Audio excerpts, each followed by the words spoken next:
बिस्मिल्लाहिर्रहमानिर्रहीम। उम्मीद करता हूँ आप तमाम खैरियत से होंगे। जैसे कि हमेशा हम कोई ना कोई ऐसा इशू लेकर आते हैं जिसमें कहीं ना कहीं कंज्यूमर के साथ ज़्यादती हो रही होती है। आज एक इशू है सिविलाइजेशन स्कूल में हुआ कि एक छोटे से मासूम बच्चे के साथ सिर्फ इस वजह से उसकी टीचर ने सज़ा दी कि उसने उर्दू में बात की, और उर्दू में बात करना इतना बड़ा जुर्म बन गया कि उसके चेहरे पे एक काले दाग लगाकर और तमाम बच्चों से कहा गया कि उसके ऊपर क्लिपिंग करें। ज़रा सा ये स्कूल्स का माहौल भी देखें और उसके बाद उस बच्चे की बात भी सुने, ताकि आपको पता चले कि किस तरह प्राइवेट स्कूल के चंद मैं माफियाज कहूँगा कि वो अपना रोल प्ले कर रहे हैं। अगर ये इस तरह करते रहें तो ये मैं समझता हूँ पेरेंट्स के साथ उनकी इंसल्ट है, और ख़ासकर बच्चा अगर आगे तालीम हासिल करेगा तो उस पर क्या इमेज जाएगा। अस्सलाम वालेकुम, मेरा नाम मूसा आतिफ है। मैं सिविलाइजेशन पब्लिक स्कूल में पढ़ता हूँ। आज मेरे साथ मिस ने बहुत मिसबिहेव किया है।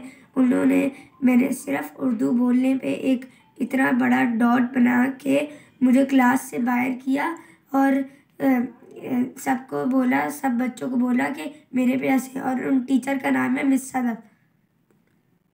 अस्सलाम वालेकुम जी, मैं ये सिविलाइजेशन पे खड़ा हुआ हूँ। मेरा बच्चा मूसा आतिफ इसमें पढ़ता है, और आज इन लोगों ने सिर्फ उर्दू बोलने के ऊपर मेरे बच्चे के मुंह पे कालक लगाई है, और उसके बाद यहाँ पे इन्होंने उसको खड़ा किया और सब बच्चों को बोला कि उसके ऊपर हंसो।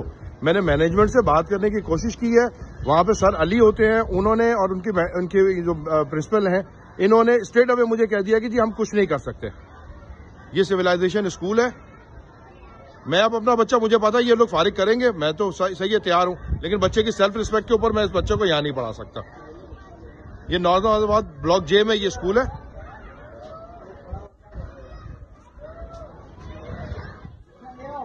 ये इन लोगों की हरकतें हैं। ये मेरा बच्चा है, ये इसके मुंह पे इन्होंने ये कालक लगाई है और इसके ऊपर सब बच्चों को बोला कि हंसे।